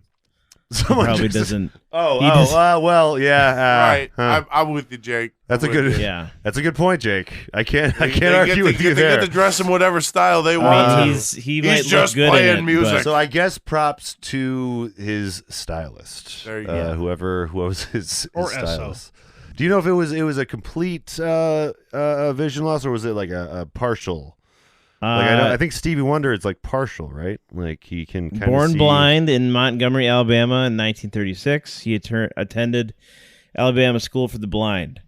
Okay. So I'm gonna assume fully blind with that. Mhm. Yeah.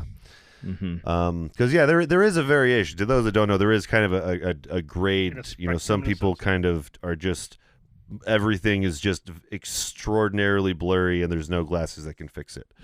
But yeah, This song was written by William Armstrong, Marcus Daniel, and Wilbur Terrell, and it was one from the Commitments. soundtrack. They covered it, which is Okay. a really good soundtrack as well. Okay, is that the movie The Commitments? The okay. 1991 Is that musical is that a music comedy movie? drama? Yeah, it's a really good movie. Yeah. Okay. Comedy?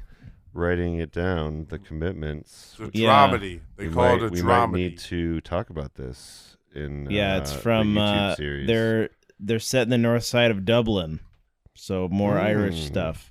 Good. There's a lot yeah. of Gouda. What were you gonna say, Dave? I thought you were starting a sentence that you were going to share something.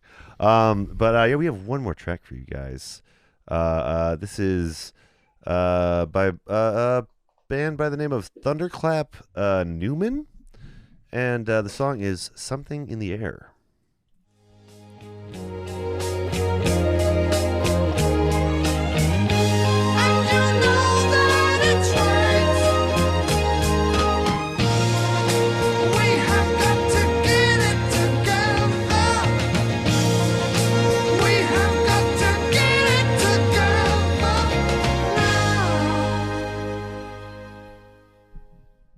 Pete Townsend on bass guitar, Jimmy McCulloch lead and rhythm guitars, and Speedy Keen on double-tracked lead vocal and drums. Hell of a That's group. got to be a stage name, right? Speedy Keen, like Speedy Gonzalez.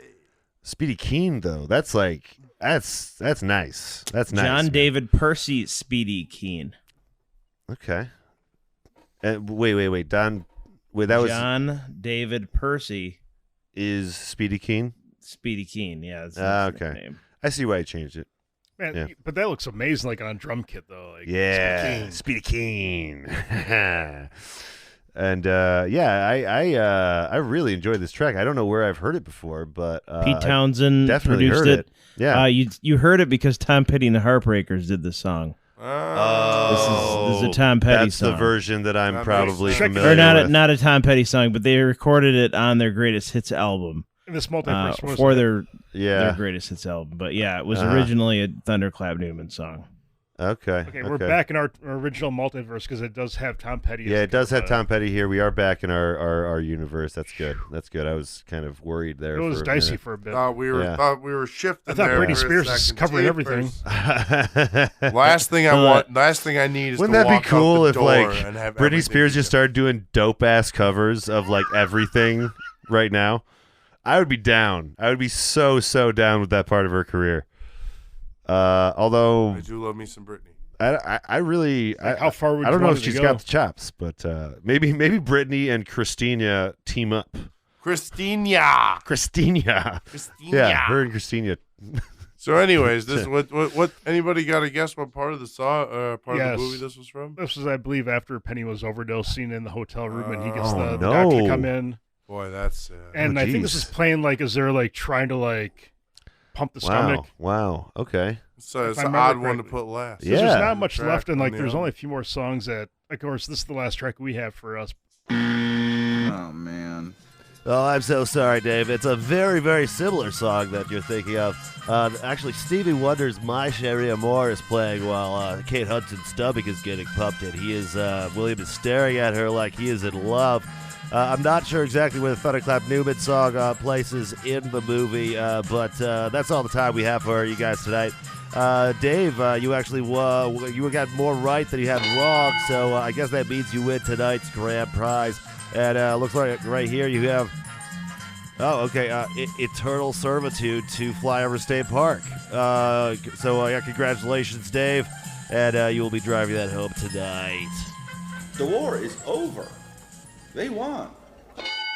I think in the movie there's a few more because I know it Well, ends on you Tangerine. brought up the last track. It ends on a couple Tangerine. tracks There's at least ago. there's one more track I think, but I think this is the scene where they're together, and she finally tells William her real name because she never would give it. Yeah. It was Lady.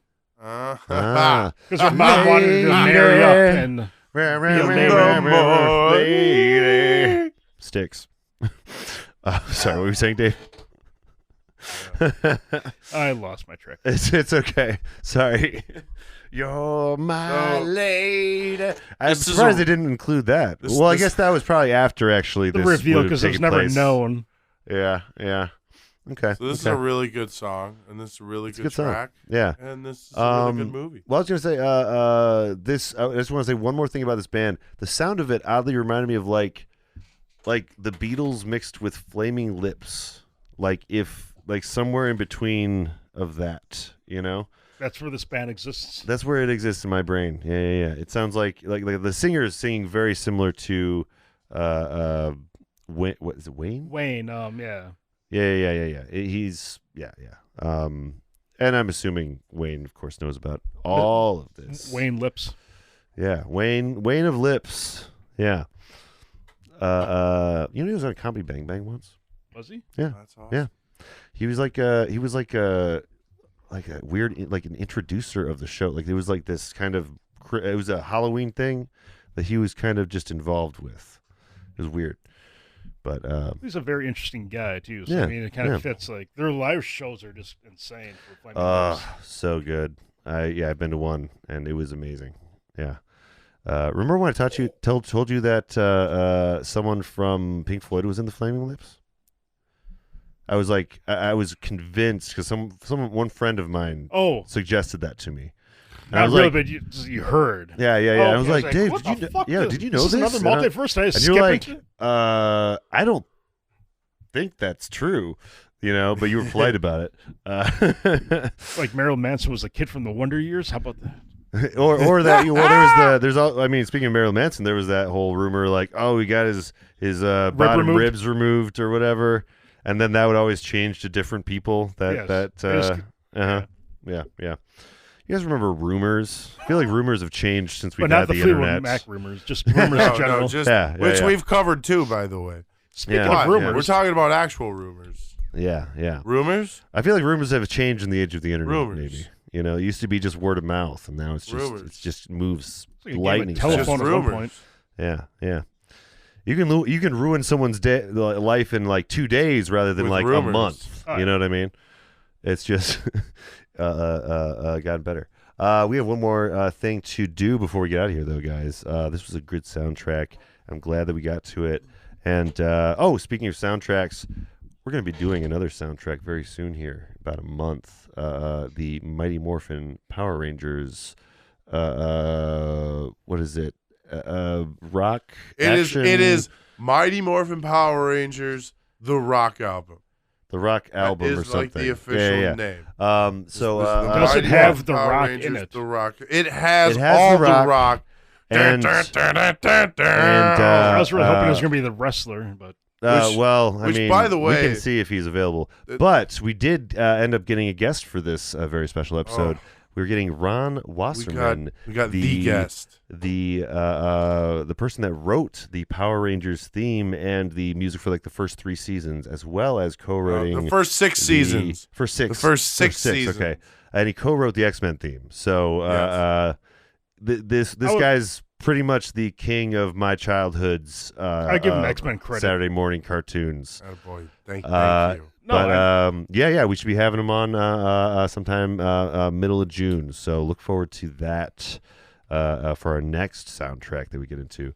We're gonna go around the horn then, and I will just continue my plugs, I guess, since I'm already plugging, and we'll go around the horn and find out what everyone's been listening to and what they got to plug. What I have been listening to is some Sleep. Actually, I was listening to some Sleep while playing some Ghost of Tsushima. It's really, really nice. Good combination of things.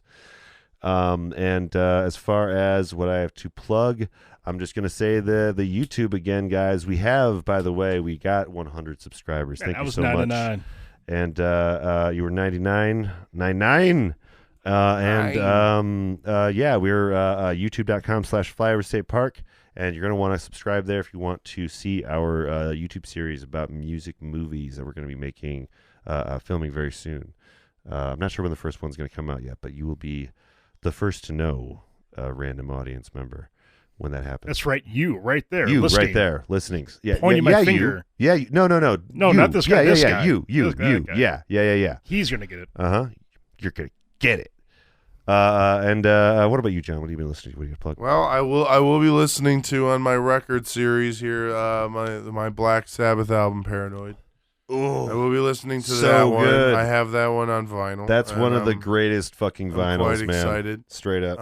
Otherwise, man, I've just been listening to Power Ranger stuff. I've been rewatching it. I've been buying the collectibles. It's been my nerd thing right now, anyways. Yeah. Your nerd. That's why I outreached to the man himself. You know, I'm quite excited. Thank you. Quite John, excited for it. This is a John booking, by the way. Thank you, John. I'm very, very excited for it. Yeah. He seems like a very he seems very nice. He responded very quickly, so I hope that he does end up showing up. And this isn't something I regret. Yeah, no, I don't think it will be. But he seems very, very sure about showing up. Yeah, but otherwise, I actually do have something to promote tonight for a friend of mine, Corey, from Wings Over Madison. He's actually a guy who I was nerding out about Power Ranger stuff with recently. Yeah. And he actually has a Twitch TV. Okay. Twitch.tv/Neo Alford. And Alford or Alfred? NEOALPHARD. Neo Alford. Okay, all right. The N and the A are capitalized. Sounds like Herb Alpert. He does. It does sound a little bit like it. But he second-rate Tijuana brass band. He has a Twitch feed where he does like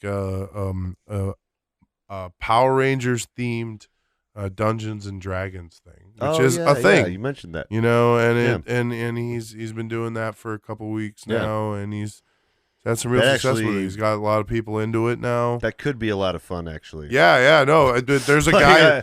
There's about it. Yeah. Our one of our phones people at Wings. He's actually part of the group, you know, and he has a lot of fun doing it. He talks about it every week. Now within this game, do you have to like stay with the kind of tone of Power Rangers? Where No, it's like children there's stuff? like a Or can whole you, like, thing. Kill people. No, you can kill people. Tight. It's a whole thing. Tight. That's it's all it's I needed adult. to know. Power Rangers is growing up to now. know. It's more going with the Booms comic studio stuff. Yeah. You know? I mean, like most of the people that are excited about Power Rangers are like our age or something. I know, and that's what's up. Your age. That's what's up right now. Elevate it to gore and violence. That's where I want Power Rangers to go. That's just my 2 cents. You want to meet them meet Quentin Tarantino or something? Oh yes, Quentin Tarantino's Power Rangers. Let's go. God. We do not need a Sam Raimi version of Power Rangers, okay? I disagree, John. Christ. I might get into it then. Disagree. I mean, maybe a backstory Sam Raimi thing, but not a current 100% Sam Raimi. We do not need Tommy to die in the middle of a battle. One of the Rangers is going to have to be like chopped in half. Kill them or all. something. Like Metallica. Impale Boy, them? she really thought she could go all day, too. Anyways, that was Dave. Hello. Yeah. Dave. I really hope Ron Wasserman is still going to be on the podcast after our conversation here. I don't think he'll listen Continue. to this episode. What's up, Dave? What's up, What have you been Brad? listening to? What do you got to plug? A lot of the same old stuff. Like, of course, I always got Ramones and Beastie Boys playing background, but the new one this last few days have been Atmosphere. I went back to some older rap. Nice. Yeah. And Lucy Ford, I remember hearing that right when it came out, and God Loves Ugly. Those two, I got God Loves Ugly on vinyl right when it came out. I love that album. Okay. But again, went back through it a few days ago, and I forgot how good those two are. Yeah. Just the songs, the beat, like that slow burning kind of like beat behind, like it's almost like kind of relaxing. You could almost like throw it on and just like relax to it because it's just so good. Yeah. I like it. I like some atmosphere. Yeah, every now and again. It's been a long time. Like there's a point where like I started losing interest. Like I kept buying some albums and listening to some other ones, and like also hearing these kind of like kind of an ass in general from like the people next to him, and like he's kind of a dick. I'm like, God damn it, that sucks to hear. But again, like for some reason I don't know why I popped up. Like so, I brought up last night. I started popping in some of the albums like last night and this morning, and I don't know, just really digging them again. Like those older, first few albums were just so good. It's good. It's good. You know. So that's what I had. Yeah. Nice. What about you, Jake? What have you been listening to, and what do you got to plug? Well, I had karaoke the other night, and oh, nice.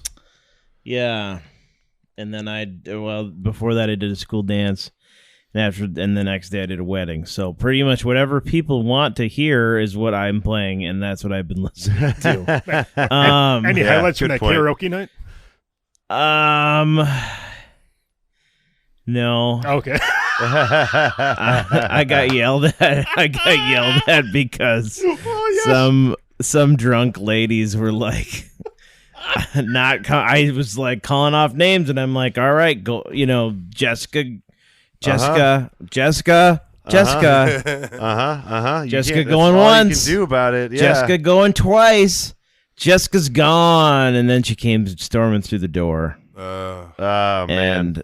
And you made Jessica mad. And her friends mad too. Did she get Karen mad? No.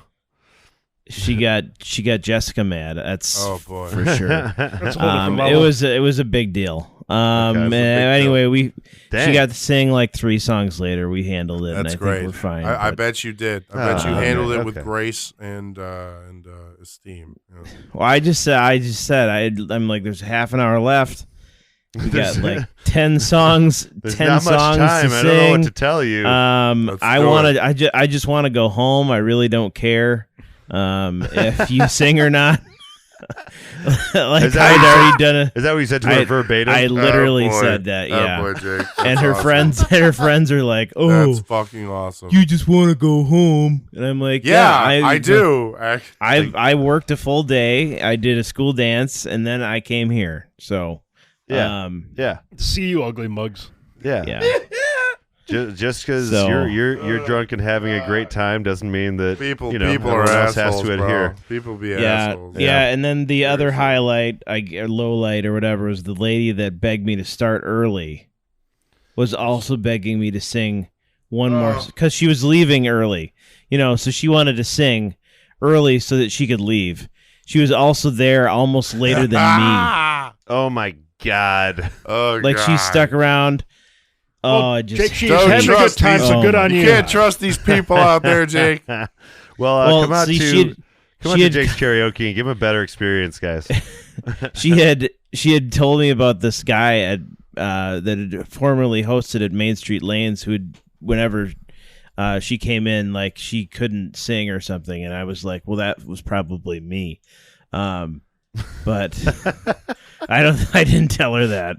So yeah, it was a lot of good times. A lot of great times. Yeah. I put up with a lot of stuff. The best of times, the worst of times. Yeah. So anyways, come out to events. DJ Jake the Snake Foster Productions LLC.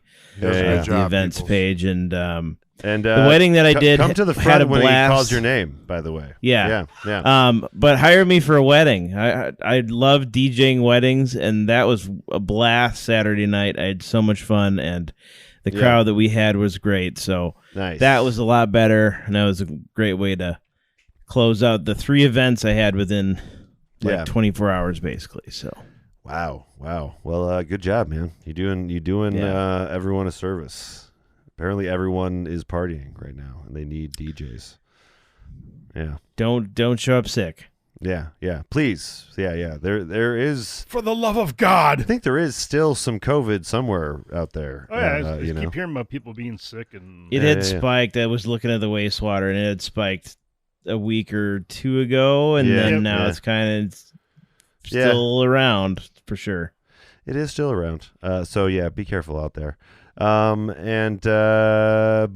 that's been the episode. I was trying to think of a way to spiral this out, but I don't have one. What? We're at about the time we normally get to when we end the episode. So this is probably I'm going to take the executive decision to end this episode. I don't know why I'm saying this like this. But thank you all for listening to Cut it. The album we love Concept you. Hour. We love you. Oh, did you plug your podcast yet, Jake? Or did you not get there yet? I didn't get there, but well, you have a podcast, and I do. Y'all yeah. should listen to it. That's why Brad Under was the covers confused. of Jake the Snake Foster. I thought something was missing. I thought I was missing Under the something. covers of Jake the Snake Foster, the podcast. I don't need to plug it every time because That's true. They know. It's the links in the description. Yeah, and it's on the radio. It's and now if you go to the link tree, actually, you can there's drop down menus for each podcast, and you can listen to the first. I think it just listens to the first 30 seconds of whatever the newest podcast is. But yeah, you sweet. Can, but you can awesome. see like a list of the episodes now right on the link tree. So Man, all of our podcasts we right should there. make a 30-second podcast. That way they're always on there. Soon, I'm going to be teaching summer school radio broadcasting / podcasting class. Awesome. And upgrading to the podcasting to the curriculum. To the class. Yeah. Nice. 7th and 8th graders in Wanakee. So we'll start putting stuff on there. He's gonna start. Yeah, there we go. Nice. Train them young. Yeah. More competition, right? Well, I mean, for whatever the next form of podcasting will be. There we go. Video podcasting. When it's telegraphed into your. Well, yeah, I don't know if that's gonna go, but when they just stream it right to your brain and you can get like 2 streams at once and like comprehend them both at the same time. It's a shame Google Glasses kind of like failed because that'd be perfect. Yeah, that'd be good. But TikTok, come back. TikTok. All right, TikTok, John Wick. We have. We're gonna be back next week with another album, and we don't know what it is yet, but we will be back. Like Mystery Alive. Thank you all for listening, and we'll see you next time. The Album Concept Hour is Brad LeBaron, Dave Gallagher, John Aker, and Jake the Snake Foster. Special thanks to King Gizzard and the Lizard Wizard for the theme music. Join the discussion on our Discord, tweet to us at Album Concept Pod, or for everything else, go to Linktree/Flyover State Park. See you on Side B.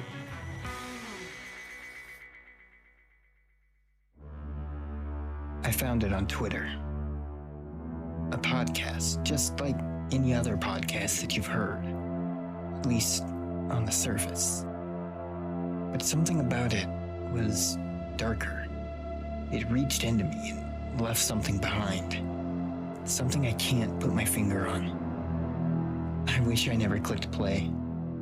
I wish I just kept scrolling. My family always told me I was too impulsive. I wish they were still alive. Through the Fog, Season 2 live now. New episodes every other Wednesday. throughthefog.org to listen now.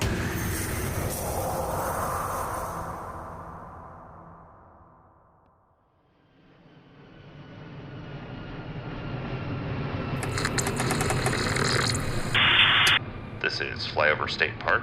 You are clear to land.